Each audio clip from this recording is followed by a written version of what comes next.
Hello. Hello. कौन students आपने आकाश वाक्य समजते का?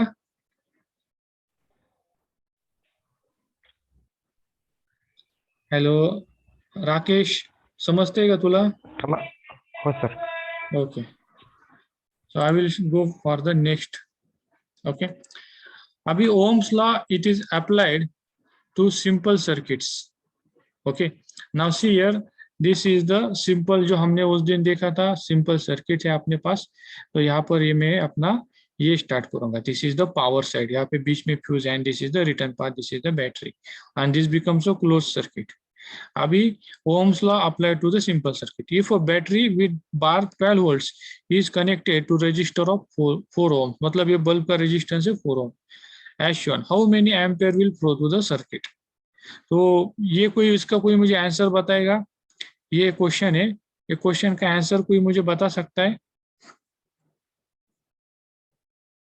Hello, can anybody tell me the answer of this question?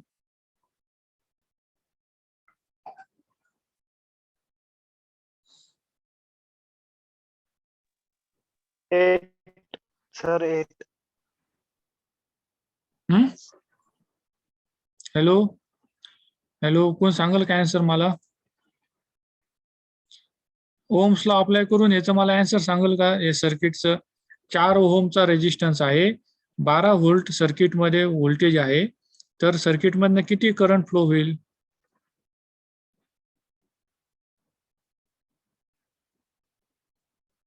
Hello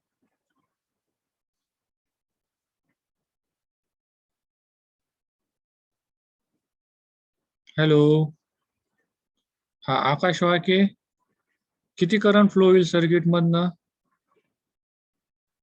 sir क्वेश्चनच नाही कळलं सर मला तो. कन्सेप्ट नाही समजला का? बर अजय, क्वेश्चन परत करा सर. हा अजय, अजय तुला समजला का कन्सेप्ट? सर 8. हॅलो, आवाज येत नाही तुझा.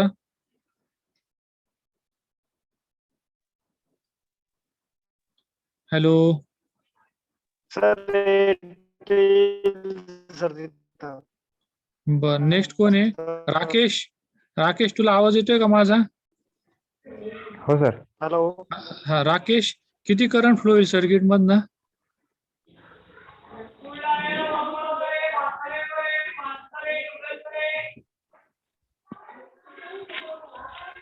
I think sir 3 volt.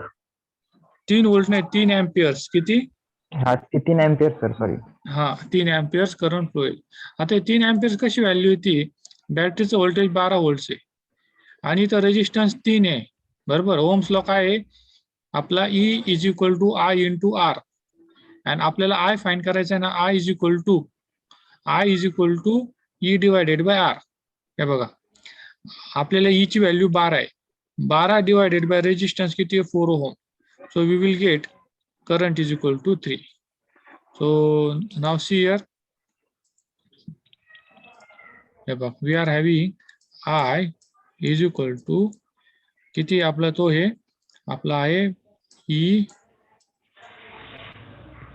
Divided by कितना है resistance R is equal to E ची व्हॅल्यू आहे 12 divided by resistance 4 is equal to 3 amperes. This will be the current which will be flowing through the circuit. Okay. Now I will go for the next. Yeah.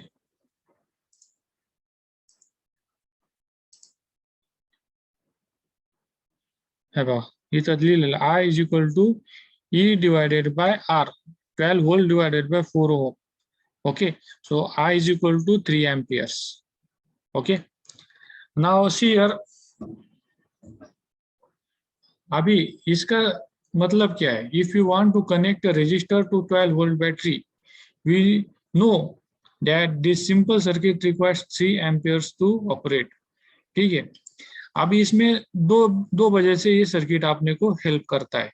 क्यों करता है Ohm's law help अपने को? We can now determine the wire diameter that will be needed based on number of amperes flowing through the circuit, and second is the current fuse rating that is selected to protect the circuit. ये दो reason से Ohm's law अपने को helpful है। अभी यहाँ पर देखो कि इसमें आपको अपने को सर्किट बनाना है, तो सर्किट बनाने के लिए ये लोड है, ये लोड का इतना कैपेसिटी है, बैटरी का इतना कैपेसिटी है, वायर में से इतना करंट फ्लो हो जाएगा।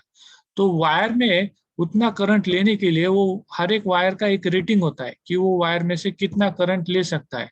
अगर उसने से ज्यादा करंट लिया तो वायर डैमेज हो सकता है। तो अपने को कौन सा वायर सर्किट में यूज करने का ये अपने को पता चल जाता है। दूसरा है कि अपना फ्यूज, जो फ्यूज कितने वैटेज का, कितने कैपेसिटी का फ्यूज अपने को लेना है। फ्यूज में भी अगर एक्सेसिव करंट पास हुआ तो फ्यूज अपना ब्रेक हो जाता है। ठीक है। Now next is the watt's law. Okay, ये जो वैट्स लॉ है ये दिया था हमको जेम्स वैट ने। ठीक है, he was a Scottish inventor. He was a Scottish inventor first determined the power of a typical horse while measuring the amount of coal being lifted out of a mine. तो उन्होंने क्या experiment किया था कि पहले जमाने में कैसा किया था, हम है ना घोड़े का इस्तेमाल करते थे, घोड़े का इस्तेमाल करते थे अपना कुछ काम करने के लिए। मतलब जैसे अभी हम मशीनरी यूज करते थे, पहले वैसा मशीनरीज नहीं थे, तो वो टाइम पे ऐसा जो हॉर्स लेते थे, हॉर्स का हेल्प लेके काम किया जाता था। अभी जो हॉर्स था ना, वो हॉर्स का उसका एक पावर होता है, वो कितना काम करेगा, कितने मिनट में, कितने टाइम में। ठीक है, तो वैसे जेम्स वैट में एक जो उसका हॉर्स का कितना पावर है उसको स्टैंडर्डाइज किया था, और उन्होंने बताया था कि हॉर्स एक मिनट में 33,000 फुट पाउंड्स पर मिनट का वर्क करता है। ठीक है, तो उसी तरह जो इलेक्ट्रिसिटी है, तो इलेक्ट्रिसिटी भी हमने क्या किया, पावर के इसमें एक्सप्रेस करना स्टार्ट किया। ओके, हाँ कोणते माझी मला तिथं लावली तर रस्त्यात गाड्या लावल्या मुलांची, ते बाजूला म्हणजे मला तिथं गाडी पार्क करायला, तिथं बाहेर लावली मी तिकडं त्या आपल्या गेट राहू दे मामा। नाही नाही तसं नाही, मी काय म्हणतो गेट आपलं बंद नाही ठेवता यायचं, आपल्याला गेट चालूच ठेवा, कुणाला फक्त आत गाडी लावू नका। बरं आपले ते वर्कशॉप ओपन करा, ते येत आहे सर, येत आहेत ते याचे आपले सेंट्रल वर्कशॉपचे ते अधिकारी ते येतात। हा, now see here students, so electricity was expressed as a unit of power and it was called as a watt. Okay, and this was known as the Watt's law. Okay, now see here the Watt's law states that, okay, a watt is a unit of electrical power and it is represented by current of 1 ampere through a circuit with a potential difference of 1 volt. अगर एक पूरा circuit है, वो circuit में potential difference है 1 volt का, और इसमें से करंट पास हो रहा है 1 एम्पियर का, तो वहां पर जो इलेक्ट्रिसिटी कुछ वर्क करेगी वो, और वो जो वर्क हैगा वो वर्क हमको वैट में रिप्रेजेंट करना पड़ेगा। So that becomes 1 watt. This is known as the watt's law. Okay, now watt's law का एक सिंपल फॉर्मूला है, W is equal to current multiplied by voltage. Okay, तो उसको हम P से भी डिनोट कर सकते हैं, P is equal to current into voltage. Okay, और तो ये जो फॉर्मूला है इसको हम ऐसा पाई, PI पाई के हिसाब से उसको बुला सकते हैं। So it is here capital P capital I capital E पाई। ये फॉर्मूला अपने को बताता है कि कितना पावर या कितना उसमें एनर्जी कंज्यूम हो जाएगा। ठीक है, अभी यहाँ पर देखिए,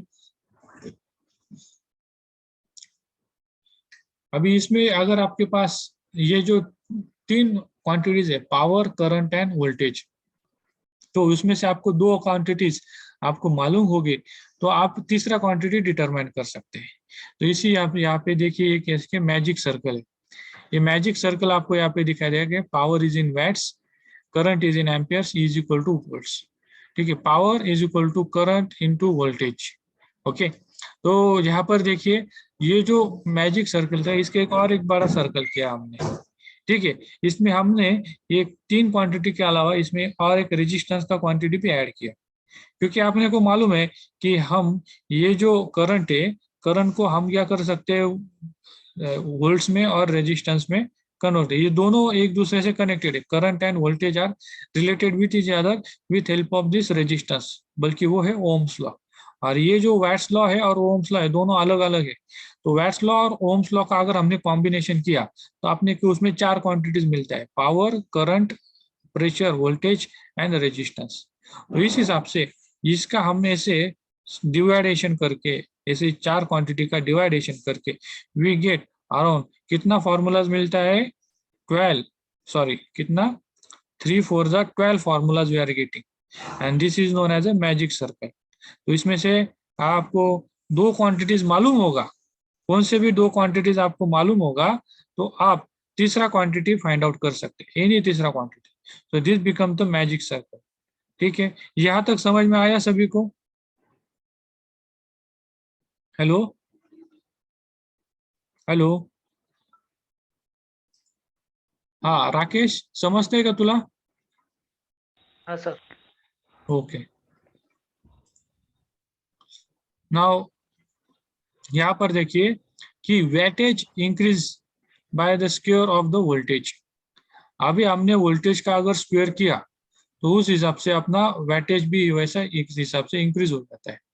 okay, such as brightness of a light bulb. Okay, अगर such as automatic headlamp, okay, automatic headlamp का आपको ब्राइटनेस इंक्रीज करना है, ओके, तो आपको क्या करना पड़ेगा, वोल्टेज उसका इंक्रीज करना पड़ेगा। ठीक है, ये सिंपल लॉ है। तो अभी यहाँ पर देखिए watt is equal to amperes into volt.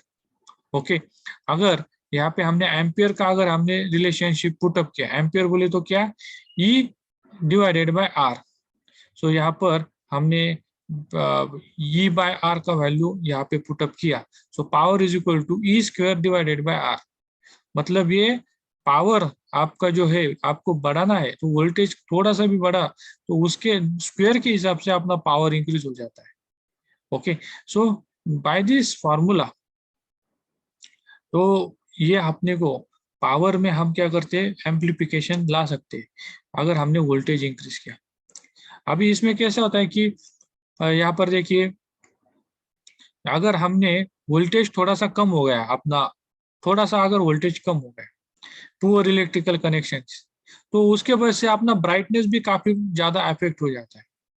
ठीक है, और ये जो होता है ना उसको हम बुलाते हैं वोल्टेज ड्रॉप। ठीक है, the voltage at the bulb is reduce as the bulb brightness is reduce. ठीक है, तो जैसे अगर बल्ब का ब्राइटनेस कम हुआ तो हम बोल सकते हैं कि बल्ब का जो वोल्टेज है वो वोल्टेज अपने बल्ब को कम आ रहा है। ठीक है, तो आपने घर में अगर आपने देखा होगा, आपका अगर आपके पास एक पुराना एक ऐसा, अभी तो सब एलईडी बल्ब है व्हाइट कलर के, लेकिन पुराने टाइप में ना ऐसे एक ऐसे येलो कलर के बल्ब आते थे। तो वो जो येलो कलर के बल्ब है ना, अगर आपका वोल्टेज कम होता जाता था तो वो थोड़ा डिम होते जाता था वो। ठीक है, तो वो क्यों डिम होता था, क्योंकि वोल्टेज के वजह से उसका ब्राइटनेस अफेक्टेड था। ठीक है, नाउ अभी देखो are why are vehicle engine for Europe rated in kilowatts. अभी जो अपना यूरोपियन कंट्रीज है, यूरोपियन कंट्रीज में हम क्या करते हैं कि हम यहाँ पे जो व्हीकल का कैपेसिटी है वो हम किलोवाट्स में डिफाइन करते हैं। ठीक है, हमारे यहाँ पर भी हम हॉर्स पावर में डिफाइन करते हैं, तो उसको हम बोलते हैं ये BHP, ब्रेक हॉर्स पावर। तो ब्रेक हॉर्स पावर और इसका क्या रिलेशनशिप है, तो यहाँ पर देखिए 1 horse power is equal to 746 watts. Okay, अभी अगर 200 horse power engine can be rated as power equal to 1,49,200 watts और 149.2 किलोवाट्स। ठीक है, तो ये क्या है, वो कैपेसिटी है इंजन का, उतना इलेक्ट्रिसिटी या उतना आउटपुट देने का। तो इस हिसाब से इंजिन को भी we are defining in kilowatts और हॉर्स पावर। देन अभी लास्ट में देखिए समरी, जो हमने मॉड्यूल 2 जो कवर किया, हमने क्या क्या स्टडी किया। तो जैसे कि ऑल इलेक्ट्रिकल सर्किट उसके लिए आपने को पावर सोर्स चाहिए जैसे कि बैटरी, सर्किट प्रोटेक्शन डिवाइस चाहिए जैसे कि फ्यूज, पावर साइड वायर और पाथ चाहिए, इलेक्ट्रिकल लोड चाहिए, ग्राउंड के लिए पाथ चाहिए, एक स्विच चाहिए एंड एक कंट्रोल डिवाइस चाहिए। ये सब होगा तभी अपने एक इलेक्ट्रिकल अप्लायंस या इलेक्ट्रिकल सर्किट ऑपरेट हो जाएगा। अभी शॉर्ट वोल्टेज क्या होता है कि short voltage involves the conductor to conductor connection and affects one or more circuit. ठीक है। शॉर्ट टू ग्राउंड क्या होता है, सपोज अगर हमारा जो कंडक्टर है, कंडक्टर का बीच में ही अगर उसका ग्राउंड के साथ कनेक्शन आ गया तो उसके वजह से जो करंट फ्लो है, करंट फ्लो अफेक्ट हो जाता है एंड इसके वजह से सिस्टम में अपना जो करंट है, करंट भी वैसा इंक्रीज हो जाता है और करंट इंक्रीज होने की वजह से अपना फ्यूज वैसा ब्लो हो जाता है। तो इसको हम बुलाते हैं short to ground. Okay. And open is a break in the circuit resulting in absolutely no current flow through the circuit. ठीक है। अभी एक बार देखिए हमने क्या होता है कि इस ओपन सर्किट होगा तो ओपन सर्किट में वी विल हैविंग, अपने पास क्या होता है ओपन सर्किट में, we are not having any current flow. ठीक है। तो इस हिसाब से ये सेकेंड मॉड्यूल में हमने इतना चीजें देखा। तो अभी हम क्या करने वाले हैं, अभी ये जो हमने स्टडी किया तो उसको हमको प्रैक्टिकल एप्लीकेशन में उसको यूज करना है। यहाँ पर देखिए, now I will share our practical manual. ठीक है, 2 minutes just, I will show one practical manual.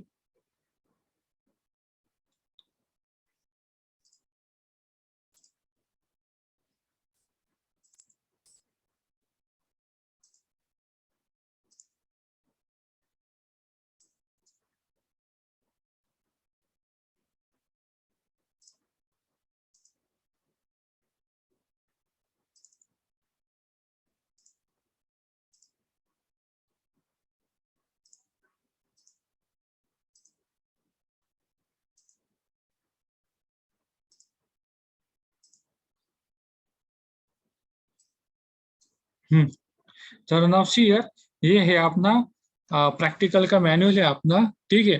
तो मैं ये मैनुअल आपको सेंड किया था शायद। ठीक है। क्या सभी ने इसको रीड किया है मैनुअल को? मॅन्युअल वाचलं का सर्वांनी? हॅलो सर मला सर दिसणारच नाही ते मॅन्युअल. सेंड मॅन्युअल कशावर केलं सर ते मॅन्युअल? क्लासरूमवर, गुगल क्लासरूमवर सेंड केलेलं आहे मी मॅन्युअल। हॅलो, मिळालं का तुम्हाला? मी एकदा परत चेक नाही सर. करतो। नाही सर. बरं, मी आज परत पुटअप करतोय मॅन्युअल।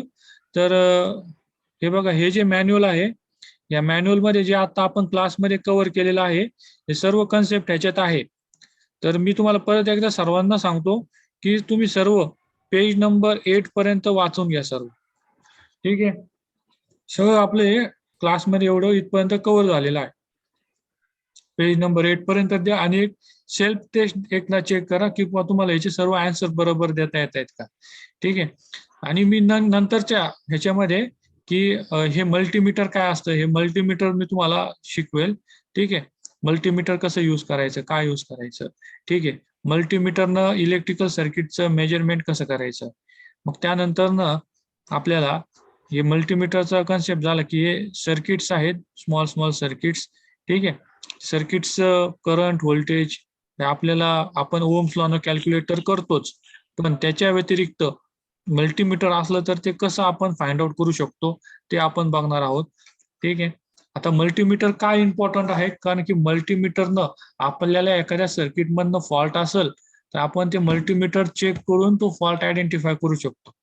तर आता हे बघा, असे किट्स असतात। ठीक आहे। हा, तर आता आता ह्याच्यामध्ये इथं बघा, हे आपले सिंपल इलेक्ट्रिकल सर्किट्स असतील। इलेक्ट्रिकल सर्किट्स आपण जे आहेत, आपलं जे ईडीए सॉफ्टवेअर आहे, ईडीए सॉफ्टवेअरच्या हेल्पनं आपण हे कॅल्क्युलेट करणार आहोत हे सर्व। ठीक आहे। तर मी सर्वांना मला एक फीडबॅक घ्यायचा आहे, सगळेजणांना इझी ईडीए सॉफ्टवेअर हे सर्वांना ऑनलाईन मिळालं का, उपलब्ध झालं का? हॅलो, नाही सर. अरे याचं सिंपल आहे, तुम्हाला काय करायचंय, तुम्हाला गुगल मध्ये जायचंय, EASYEDA असं एक टाकायचं आहे, ते डायरेक्ट ते सॉफ्टवेअर तुम्हाला मिळून जाईल। सॉफ्टवेअर मिळालं की मी जे तुम्हाला त्या दिवशी 2 सिंपल एक्सरसाइज सांगितल्या होत्या की how to draw hello hello तर इन्स्टॉल हा. होते सर, मी करून पाहिलं. इन्स्टॉल नाही झालं का तुझ्या पैशी? बरं बरं, काहीतरी प्रॉब्लेम झाला नाही सर. असेल त्याचे काहीतरी. मग वी विल सी आगे. आता ह्याच्यामध्ये मी काय करेल, एक तुम्हाला एक सिम्पल इन्स्टॉलेशन कसं करायचं त्याचं एक प्रॅक्टिकल घेऊ आपण. EDA सॉफ्टवेअर कसं इन्स्टॉल करायचं. सॉफ्टवेअर इन्स्टॉल झाल्यानंतर ना आपण त्याच्यामध्ये प्रॅक्टिस करू सिम्पल सर्किटची. ठीक आहे. तर सिम्पल सर्किटचं मी काय करेल, ते क्लासेसमध्ये तुम्हाला शिकवल how to draw the simple circuits. त्याच्यामध्ये एक एक एक एक आपण हे करू. तुम्ही सर्व आधी माझा व्हिडिओ बघून घेत जा. व्हिडिओ बघितला की मी तो रेकॉर्डेड व्हिडिओ तुमच्या ग्रुपवर टाकणारच आहे. मग त्याच्यामध्ये तुम्ही काय करू शकता, त्याच्यामधनं तुम्ही स्टेप बाय स्टेप समजून घेऊ शकता. आणि ज्यावेळेस तुम्ही सॉफ्टवेअर इन्स्टॉल करून काम करायला बसाल, तर त्यावेळेस कुठं जर का अडलं, परत एकदा व्हिडिओ बघायचा माझा आणि परत तसं तुमचं ते क्लिअर करून परत तुमच्या हातानं ती प्रॅक्टिस करायची. तर अशा पद्धतीनं तुम्ही हे सिम्पल इलेक्ट्रिकल सर्किट्स आपल्याला प्रॅक्टिस करायचे प्रॅक्टिकल सेशन्स मध्ये. ठीक आहे. समजलं सर्वांना? काही कुणाला डाऊट आहे अजून? No sir. ओके. तर मी आजचं लेक्चर स्टॉप करतो. याचं रेकॉर्डेड व्हर्जन तुम्हाला ग्रुपवर मी सेंड करतो. ठीक आहे. ठीक आहे सर. Hello sir. हा बोला ना. सर, आमचं सगळ्यांचं म्हणणं होतं मुलांचं की विशाल सर जे आहे ते Google वरती लेक्चर घेतात, तर त्यांनी Zoom वरती घ्यावं असं. बर बर बर. आणि ते रेकॉर्डिंग व्हर्जन म्हणजे रेकॉर्डिंग लेक्चर पण आम्हाला परत रिव्हिजन करता येतं ना त्याच्याने. हो हो. समजा एखादं मिस जर झालं लेक्चर, तर मग कंटिन्यू करू शकतो आम्ही त्याचं रिव्हिजन. बर बर बर. नाही, मी सांगितलंय त्यांना त्या दिवशी की तुम्ही त्यांना जो रेकॉर्डेड लेक्चर द्या तुम्ही त्या मुलांना. मुलांचे बरेचसे मागणी आहे सर्व मुलांची. ठीक आहे. पण ते जर परत मी आज त्यांना आठवण करून देतो. आणि तुम्ही त्यांना सांगितलंय का आम्हाला द्या म्हणून? हो सर, मी बोललो होतो त्यांना, तर ते म्हणाले रेकॉर्डेड लेक्चर जर का तुम्हाला पाठवलं तर तुम्हाला लाईव्ह लेक्चर नाही करता येणार म्हणे. असं कसं? कारण की आता मी माझं पण लाईव्ह लेक्चर होतं, मी पण रेकॉर्डेड पाठवतो ना. हो सर, मी पण तसं म्हटलं सर, म्हटलं सांबरे सर तसं पाठवतात म्हणे, तसं नाही जमत म्हणे. मी कधी हा. रेकॉर्ड केलं तर मी रेकॉर्ड करून तुम्हाला पाठवून देईल म्हणे, मग तुम्हाला क्वेश्चन मध्ये विचारता येणार नाही म्हणे. लाईव्ह लेक्चर हा? नाही करता येणार म्हणे. नाही नाही, असं नाही काही करता यायचं. ठीक आहे. तर नाही, तेवढं मी तुम्ही बोलतो बघा सर. त्यांच्याशी. तुम्ही त्यांना रेकॉर्डेड पाठवा म्हणून मी सांगतो. ठीक आहे. बघू मग आपण. हो सर, बोला सर त्यांना. कारण काय एखादं लेक्चर जर मिस झालं ना, तर आम्हाला म्हणजे हा. अटेंड करता येतं ते लिंक जाऊन परत. बर बर, ठीक आहे. काय हरकत नाही. मी त्यांना आजच मेसेज देतो, तसं सांगतो त्यांना. ठीक आहे. आणि अजून ते काही जे प्रॉब्लेम? साईटवर लेक्चर, त्या हा? जे साईटवर लेक्चर आहे ते जास्त गुप्ती पण सर ती साईट त्यांची, हो, म्हणून ते साईट झुमवर का? द्या. बर हेच बर. बोलायचं होतं सर मला. हेच बोलायचं होतं कारण पाठ आता लेक्चर झालं ना कालचं, हा. त्याच्यातून मी ऑटोमॅटिक ऑफलाईन चालले गेलो. ते लेक्चर परत दिसलंच नाही. मला वाटलं माझाच प्रॉब्लेम आहे. हा माझा प्रॉब्लेम सगळ्यांचा प्रॉब्लेम होता. बर बर बर. कट मी त्यांना सांगतो तुमचं ऑटोमॅटिक. ऑनलाईन त्यांचे इफेक्टिव्ह होत नाही. मी सांगतो त्यांना. बरोबर. आणि त्यांना सांगतो की तुम्ही त्यांना रेकॉर्डेडच लेक्चर द्या मुलांना, आणि असं ऑनलाईन पण घ्या मुलांचं लेक्चर. असं दोन्ही पद्धतीने घ्यायला सांगतो. तसे आमच्या डायरेक्टर मॅडमनं सांगितलंच आहे आम्हाला की हे घ्यायचंय काय बरं आपल्याला